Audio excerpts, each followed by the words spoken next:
Everyone, this is doctor Hemlata और मैं आपका स्वागत करती हूँ अपने यूट्यूब चैनल में। फ्रेंड्स, आज हम बात करेंगे ल्यूकोरिया के बारे में, यानी वाइट डिस्चार्ज के बारे में, जिसके बारे में मोस्ट ऑफ द टाइम जो फीमेल पेशेंट है वो बहुत ज़्यादा संकोच करती हैं और बहुत किसी से बात करने के लिए वो अक्सर डॉक्टर के पास जाने से डरती हैं कि उनको पता नहीं क्या प्रॉब्लम है। तो आज मैं उसके बारे में, वाइट डिस्चार्ज के बारे में सारे मिथ क्लियर करूँगी और होम्योपैथी में कौन सी मेडिसिन है जिससे आप अपनी ये प्रॉब्लम को बहुत अच्छे से डील कर सकते हैं और इसको ठीक कर सकते हैं। तो मेरे साथ बने रहिए और अंत तक वीडियो जरूर देखें। ल्यूकोरिया फ्रेंड्स एक मेडिकल टर्म होती है जो कि बेसिकली वाइट वेजाइनल डिस्चार्ज के लिए यूज की जाती है। वैसे तो नॉर्मली भी वेजाइना में एक फ्लोरा होता है, बैक्टीरियल फ्लोरा होता है या वर्न आउट जो सेल्स होते हैं वो नॉर्मली जो है वो वेजाइना से बाहर निकलते रहते हैं, जिसकी वजह से नॉर्मल वाइट डिस्चार्ज, जो ट्रांसपेरेंट वाइट डिस्चार्ज होता है, वो एक नॉर्मल फिनोमिना होता है जो कि हर एक के लिए एक बिल्कुल नॉर्मल बात है। उसके लिए कोई भी फिजियोलॉजिकल एक प्रोसेस होता है जिसके लिए कोई घबराने की जरूरत नहीं होती है। मोस्ट ऑफ द टाइम ये जो ट्रांसपेरेंट वाइट डिस्चार्ज होता है ये पीरियड से 2-3 दिन पहले या पीरियड्स के 2-3 दिन के बाद तक नॉर्मली पाया जाता है, और स्पेशली पाया जाता है जब ओव्यूलेशन पीरियड होता है, जब आपका एग फॉर्मेशन होती है। उस टाइम पे भी अगर आपको नॉर्मली वेजाइना से कोई वाइट डिस्चार्ज अगर आपको फील होता है तो इसके लिए आपको घबराने की बिल्कुल भी ज़रूरत नहीं है, क्योंकि ये एक नॉर्मल फीमेल फिजियोलॉजी का एक हिस्सा होता है। मोस्ट ऑफ द टाइम जो स्लाइमी ट्रांसपेरेंट म्यूकस जो होता है, जो वेजाइना से रिलीज होता है, ये सिर्फ आपकी वेजाइना को हेल्दी रखने के लिए, उसमें जो भी किसी भी तरह की इन्फेक्शन है उसको दूर करने के लिए एक नॉर्मल वेजाइनल फ्लोरा होता है जो कि आपकी वेजाइना को हमेशा इन्फेक्शन फ्री और उसको हमेशा लुब्रिकेशन के लिए या मॉइस्ट रखने के लिए बहुत ही ज़्यादा इंपॉर्टेंट होता है। लेकिन अगर किसी वजह से अगर ये जो ट्रांसपेरेंट जो colour of the vaginal discharge है, यदि यह किसी और कलर में चेंज हो जाता है, जैसे कि वाइट हो जाए, ये बहुत ज़्यादा वाइट हो, या इसके कलर जो है वो येलोइश या ग्रीनिश हो जाए, या ये ब्लड टिंज्ड हो जाए, यानी कि उसमें थोड़ा बहुत ब्लड आना शुरू हो जाए, या ब्राउन कलर का ये डिस्चार्ज हो जाए, तो उस समय पे आपको ध्यान रखना है कि ये किसी न किसी तरह के इन्फेक्शन के कारण हो रहा है, या आपको बहुत ज़्यादा इचिंग हो रही हो और आपको यूरिन करते समय बर्निंग फील हो रही हो। तो और अगर आपको बहुत ज़्यादा हो रहा हो कि इसके लिए आपको कोई ना कोई पैड रखने की ज़रूरत पड़ती हो, तब आपको उसी समय ध्यान रखना है कि आपको अपने डॉक्टर के पास ज़रूर जाना है। कॉजेज की बात करें फ्रेंड्स वाइट डिस्चार्ज के, तो सबसे पहला रीज़न जो होता है वो फंगल इन्फेक्शन है। दूसरा रीज़न बैक्टीरियल इन्फेक्शन भी हो सकता है। इसके अलावा पुअर पर्सनल हाइजीन का होना भी इसका एक मेन कॉज हो सकता है। अगर हमें बार बार पब्लिक टॉयलेट यूज़ करना पड़ता हो तो हो सकता है कि रिकरेंट इन्फेक्शन की वजह से आपको वाइट डिस्चार्ज हो रहा हो। अलावा पीआईडी यानी पेल्विक इन्फ्लेमेटरी डिजीजेस में भी आपको लिकोरिया होने के चांसेस बहुत ज़्यादा हो जाते हैं। इसके साथ ही अगर आपको पॉलिप हो, फाइब्रॉइड हो, या आपको पॉलीसिस्टिक ओवेरियन डिजीज की प्रॉब्लम हो, तो उसमें भी वाइट डिस्चार्ज जो है वो अक्सर देखा जाता है। इसके साथ ही अगर आप आईयूसीडीज यूज़ करते हो और उसकी इरिटेशन की वजह से भी आपको डिस्चार्ज होना जो है वो एक नॉर्मली आपको ये डिस्चार्ज हो सकता है। आप स्प्रे या स्पर्मिसाइडल जेलीज का यूज करते हैं तो भी लिकोरिया जो है वो अक्सर पाया जाता है।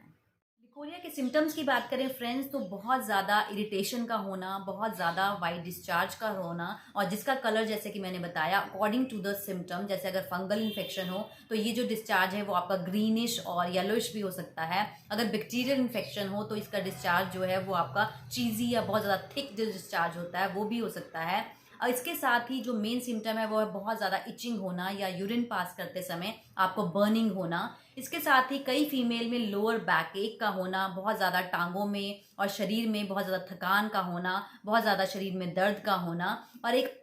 अलग सी इरिटेबिलिटी जो है वो पेशेंट को कॉन्स्टेंटली फील होती रहती है because of the वेटनेस of the genital area. और इसके साथ ही कई फीमेल में मूड को बहुत ज़्यादा गुस्से का मूड होना या एंगर बहुत ज़्यादा होना भी लिकोरिया का एक सिम्टम जो है वो माना जा सकता है।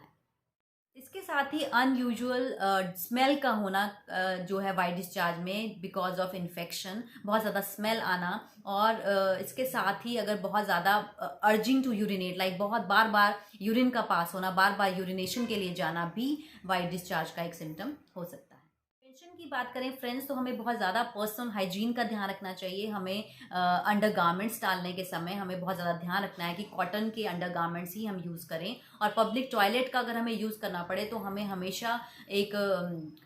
डिसइंफेक्टेंट हमेशा अपने साथ रखना चाहिए जब भी हमें पब्लिक टॉयलेट यूज़ करना हो तो। और इसके साथ ही हमें सबसे ज़्यादा जो बात ध्यान रखनी है कि हमें बहुत हार्श सोप और केमिकल बेस्ड जो है वो हमें सोप का या स्प्रेज का यूज़ नहीं करना है, जिसकी वजह से ताकि आपको विजाइनल एरिया में इरिटेशन ना हो और आप जो है लिकोरिया से बच सकें। बात करें फ्रेंड्स, तो हमें बहुत ज़्यादा वाटर इनटेक हमें वाटर का बहुत ज़्यादा इनटेक करना चाहिए। दूसरा, हमें दही का सेवन भी हमें अच्छा करना चाहिए, क्योंकि दही भी हमारे लिए एक प्रोबायोटिक का काम करता है, जिसकी वजह से हमारी गट हेल्थ ठीक होगी तो हमारे अंदर जो है ये प्रॉब्लम जो है इन्फेक्शन होने के चांसेस जो हैं वो बहुत ही ज़्यादा कम हो जाते हैं। इसके साथ ही हमें बहुत ज़्यादा शुगरी आइटम्स का, बहुत ज़्यादा स्पाइसी और बहुत ज़्यादा तला भुना हुआ खाना जो है वो हमें उससे परहेज रखना चाहिए। होम्योपैथिक मेडिसिन की बात करें फ्रेंड्स, तो होम्योपैथी में हम बहुत अच्छे से लिकोरिया को और उसके होने वाले साइड इफ़ेक्ट्स को बहुत ही अच्छे से ट्रीट कर सकते हैं। क्योंकि अगर हमें लिकोरिया का अगर हम बहुत देर तक इसको रहने देते हैं और हम अपने शरीर का ध्यान नहीं रखते हैं तो आगे जाकर जो लिकोरिया है वह बहुत ही ज़्यादा कॉम्प्लिकेशंस कर सकता है। इवन कई फीमेल्स में ये बांझपन तक लेकर आ सकता है। तो हमें अपना, जैसे ही हमें बहुत ज़्यादा एक्सेसिव वाइट डिस्चार्ज हो और बहुत ज़्यादा खारिश हो रही हो, बहुत ज़्यादा बर्निंग हो रही हो और हमारा डे टू डे रूटीन इसकी वजह से हैम्पर हो रहा हो, तो हमें बहुत ही जल्दी होम्योपैथिक डॉक्टर के पास या अपने नज़दीकी डॉक्टर के पास ज़रूर जाना चाहिए। तो होम्योपैथी में मैं बताऊंगी आपको कि कौन सी ऐसी बेस्ट मेडिसिन हैं जिससे हम लिकोरिया को बहुत ही अच्छे से ट्रीट कर सकते हैं। टॉप मोस्ट मेडिसिन है होम्योपैथी में फ्रेंड्स, वो है बोरेक्स। जो बोरेक्स है उसको हमें 30 पोटेंसी में यूज़ करना है दिन में 3 बार, जब तक कि हमारा जो लिकोरिया है वो पूरी तरह से ठीक नहीं हो जाता। तो मेन बोरेक्स के सिम्टम्स की बात करें फ्रेंड्स, तो इसमें बहुत ही ज़्यादा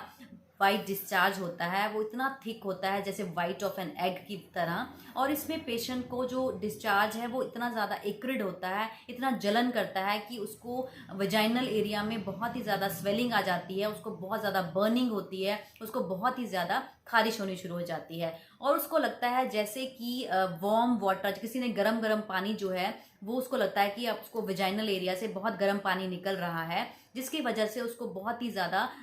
जो वजाइनल एरिया है उसमें बहुत ही ज़्यादा इरिटेशन होनी शुरू हो जाती है। इसका मेन सिम्टम और है पेशेंट का कि बोरेक्स पेशेंट में जो पीरियड्स हैं वो बहुत जल्दी जल्दी आ जाते हैं और पीरियड्स में बहुत ही ज़्यादा स्वीयर पेन फीमेल पेशेंट को होती है, जिसमें कि उसका जो पेन है इसके साथ ही उसको नॉजिया फीलिंग होती है, उसको हमेशा वॉमिटिंग आने का दिल करता है और उसके जो पेन है वो पेट से लेकर कमर तक जाती है। और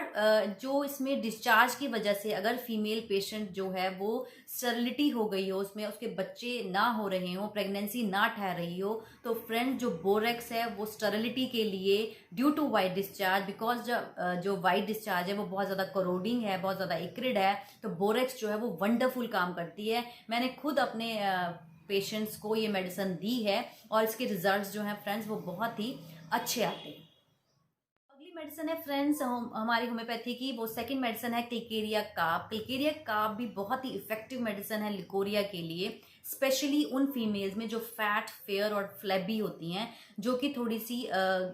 वजन जिनका ज़्यादा होता है, उन फीमेल पेशेंट के लिए क्लिकेरिया काब बहुत ही इफेक्टिव मेडिसिन है। क्लिकेरिया काब पेशेंट में भी पीरियड्स जो हैं वो बहुत ही ज़्यादा जल्दी आते हैं फीमेल को, उसको बार बार पीरियड्स जो हैं या तो बहुत जल्दी आते हैं और बहुत देर तक रहते हैं, जब तक कि वो ठीक भी नहीं होती कि उसको दोबारा से पीरियड्स आने का समय हो जाता है। तो ऐसे पेशेंट में क्लिकेरिया काब बहुत ही इफेक्टिवली काम करती है। इसमें जो लिकोरिया है फ्रेंड्स वो बहुत ज़्यादा वाइट कलर का होता है, पेशेंट जो है उसको बहुत ज़्यादा वाइट डिस्चार्ज होता है, उसको बहुत ही ज़्यादा विजाइनल एरिया में बहुत ज़्यादा खारिश होती है, तो ऐसे केसेस में हम क्लिकेरिया काब देकर लिकोरिया जो है वो ठीक कर सकते हैं। मेरे काम में फ्रेंड्स जो लिकोरिया होता है वो बिफोर एंड आफ्टर पीरियड्स होता है, जिसमें कि बहुत ही ज़्यादा इचिंग होती है पेशेंट को। स्पेशली क्लिकेरिया काब उन बच्चियों में भी दिया जा सकता है और छोटी बच्चियों में दिया जा सकता है जिनको कि बहुत ज़्यादा पीरियड्स आते हैं, उनको भी वाइट डिस्चार्ज होता है और जो ब्रेस्ट है वो बहुत ज़्यादा पेनफुल हो जाती है बिफोर पीरियड्स। और इसके साथ ही जो हेडेक बहुत ज़्यादा पेशेंट को अगर बिफोर पीरियड्स हो रहा हो, और इन केसेस में क्लिकेरिया काब जो फीमेल होती है उसमें भी स्टरलिटी होती है है उसमें भी जो पेशेंट है वो माँ नहीं बन पाती, क्योंकि उसको पीरियड्स जो है वो बहुत ज़्यादा प्रोलॉन्ग होते हैं और उसको जो है वाइट डिस्चार्ज बहुत ही ज़्यादा कोरोडिंग होता है। तो ऐसे केसेस के लिए कलकेरिया काप जो है अगर हम 30 पोटेंसी में दिन में 3 बार सुबह दोपहर शाम 2-2 बूंद डायरेक्टली टंग में अगर हम लें तो ये बहुत ही इफेक्टिव मेडिसिन मानी जाती है। फिर आपका फ्रेंड्स एक मेन सिम्टम है कि क्रेविंग जो होती है पेशेंट को इनडाइजेस्टिबल थिंग्स के लिए, स्पेशली जो फीमेल पेशेंट है वो चौक या गमले की मिट्टी और मिट्टी खाना उसको बहुत ही ज़्यादा पसंद होता है। क्रियोजोट नेक्स्ट मेडिसिन है फ्रेंड्स, क्रियोजोट। क्रियोजोट बहुत ही इफेक्टिव मेडिसिन है जब जो फीमेल पेशेंट है उसको लिकोरिया होता है, उसका जो कलर है वो येलोइश ग्रीन होता है। बेसिकली फंगल इन्फेक्शन के लिए क्रियोजोट बहुत ही इफेक्टिव मेडिसिन है। इसमें जो वाइट डिस्चार्ज जो लिकोरिया होता है उसमें जो स्मेल होती है वो ग्रीन कॉर्न की तरह, जैसे ग्रीन मक्की जो होती है उसकी तरह उसमें से बहुत ज़्यादा स्मेल आती है उसके डिस्चार्ज में से। और जो पेशेंट है वो उसका जो डिस्चार्ज होता है वो इतना ज़्यादा करोडिंग होता है कि उसको जो थाइज में, इनर थाइज में बहुत ज़्यादा रैशेज पड़ जाते हैं, क्योंकि उसका जो डिस्चार्ज जहाँ भी लगता है वाइट डिस्चार्ज वो अंदर उसके पार्ट्स में बहुत ज़्यादा बर्निंग और बहुत ज़्यादा इचिंग क्रिएट कर देता है, जिसकी वजह से पेशेंट को सारी थाइज में और विजाइनल एरिया में बहुत ज़्यादा रैशेज और इन्फ्लेमेशन हो जाती है और उसको हमेशा उसको इचिंग और बर्निंग जो है वो एरिया में लगी रहती है। साथ ही फीमेल पेशेंट को जो मेंसेस हैं वो बहुत ज़्यादा प्रोलॉन्ग होते हैं, लेकिन पेशेंट जैसे ही चलना शुरू करती है या घर का काम करना शुरू करती है उसके पीरियड्स जो हैं वो बंद हो जाते हैं, लेकिन जैसे ही वो बिस्तर पर लेटती है उसका फ्लो जो है वो बहुत ज़्यादा होना शुरू हो जाता है और मोस्ट ऑफ द टाइम उसको जो ब्लड का फ्लो है वो मोस्टली ब्लैक कलर का जो ब्लड है उसको पीरियड्स में आना शुरू हो जाता है। तो ऐसे केसेस के लिए अगर हम क्रियोजोट 30 पोटेंसी में दिन में 3 बार पेशेंट को देते हैं तो उसके बहुत ही जल्दी सारी की प्रॉब्लम जो है उसकी वो ठीक हो जाती है। नेक्स्ट मेडिसिन जो है फ्रेंड्स वो है बर्बेरिस वल्गैरिस। बर्बेरिस वल्गैरिस भी बहुत ही इफेक्टिव मेडिसिन है लिकोरिया के लिए फ्रेंड्स, जब पेशेंट को यूरिन में बहुत ज़्यादा बर्निंग और इचिंग होती है और साथ ही उसको स्टोन फॉर्मेशन के चांसेस बहुत ज़्यादा होते हैं, जिसमें कि पेशेंट को अक्सर बार बार स्टोन बनता है किडनीज में और जब भी वो स्टोन थ्रू विजाइना पास होता है तो उसको बहुत ज़्यादा कोरोडिंग और उसको बहुत ही ज़्यादा वो विजाइनल एरिया को बहुत इरिटेट कर देता है, जिसकी वजह से अगर पेशेंट को बहुत ज़्यादा बर्निंग और इचिंग हो रही हो और फ्रीक्वेंट यूरिनेशन की प्रॉब्लम हो और वाइट डिस्चार्ज हो रहा हो तो उसके लिए बर्बेरिस वल्गैरिस जो है वो अगर हम 30 पोटेंसी में दिन में 3 बार पेशेंट को देते हैं तो उसके बहुत ही जल्दी पेशेंट जो है वो ठीक हो जाती है। जो नेक्स्ट मेडिसिन है फ्रेंड्स वो है थैलेस्पाई बर्सा पेस्टोरिस, जिसको हम पीबीपी भी कहते हैं। इसमें पेशेंट को बहुत ही ज़्यादा ब्लीडिंग होती है और पेशेंट को बहुत ज़्यादा यूटेराइन कॉलिक होता है, उसको पेट में बहुत ही ज़्यादा पेन होती है और उसको जब भी वाइट डिस्चार्ज होता है वो ब्लडी होता है, यानी लिकोरिया उसका ब्लडी डिस्चार्ज का लिकोरिया होता है और जहाँ पे भी वो पेंटी पे लगता है वहाँ पे पेंटी को स्टेन कर देता है कि जितना मर्जी पेशेंट जो है वो पेंटी को वॉश करती है लेकिन उसका स्टेन जो है वो रिमूव बिल्कुल भी नहीं होता है। इसमें जो पेशेंट है थैलेस्पाई की फ्रेंड्स वो बहुत ही ज़्यादा वीक पेशेंट हो जाती है, बिकॉज उसको हर बार बहुत ज़्यादा ब्लीडिंग होती है, उसको बहुत ज़्यादा वाइट डिस्चार्ज होता है, जिसकी वजह से पेशेंट जो है वो बहुत ही जल्दी वीक हो जाती है। तो ऐसे केसेस में अगर हम थैलेस्पाई पेशेंट को मदर टिंक्चर के रूप में दिन में 3 बार 10 से 10 बूंदें अगर आधा कप पानी में डाल के दिन में 3 बार देते हैं तो पेशेंट बहुत ही जल्दी रिकवर कर जाती है। नेक्स्ट मेडिसिन है फ्रेंड्स वो है यूपियन, जिसको कि हमें 30 पोटेंसी में यूज़ करना है। यूपियन फ्रेंड्स बहुत ही इफेक्टिव मेडिसिन है जब पेशेंट को बहुत ज़्यादा पेन होती है पीरियड्स के समय और जैसे ही उसके पीरियड्स ठीक होते हैं उसको बहुत ज़्यादा येलो कलर का गशिंग लिकोरिया जो है वो शुरू हो जाता है और पेशेंट को बहुत ही ज़्यादा कमर में दर्द होती है और पेशेंट इतनी ज़्यादा इरिटेबल हो जाती है कि उसका किसी से भी बात करने को दिल नहीं करता। स्पेशली फैलोपियन ट्यूब्स में अगर कोई प्रॉब्लम हो जिसकी वजह से जो है येलो कलर का लिकोरिया उसको स्टार्ट हो गया हो, तो उन केसेस में और जिन केसेस में पेशेंट जो है वो प्रेगनेंसी या कंसीव नहीं कर पा रही हो उन केसेस में यूपियन 30 जो है वो बहुत ही इफेक्टिव मेडिसिन है। इसमें स्पेशली पेशेंट को राइट साइडेड प्रॉब्लम ज़्यादा होती हैं, स्पेशली उसकी राइट फैलोपियन ट्यूब में यदि कोई प्रॉब्लम हो तो अगर हम यूपियन 30 देते हैं पेशेंट को तो उसके देखेंगे फ्रेंड्स की बहुत जल्दी उसकी जो प्रॉब्लम है वो ठीक हो जाती है, उसकी लिकोरिया की प्रॉब्लम ठीक हो जाती है और पेशेंट जो है वो बहुत ईजिली कंसीव कर जाती है। फ्रेंड्स, ये थी जानकारी ल्यूकोरिया के ऊपर, कैसे आप इसको मैनेज कर सकते हैं और कैसे आप होम्योपैथिक मेडिसिन लेकर इसको पूरी तरह से ठीक कर सकते हैं। होप आपको ये जानकारी अच्छी लगी होगी। अगर आपको अच्छी लगी तो लाइक करें और ज़्यादा से ज़्यादा इसको शेयर करें। और अगर आप मेरे चैनल पर नए हैं तो इसे सब्सक्राइब करना बिल्कुल मत भूलें। तब तक के लिए stay healthy and happy. Thank you so much.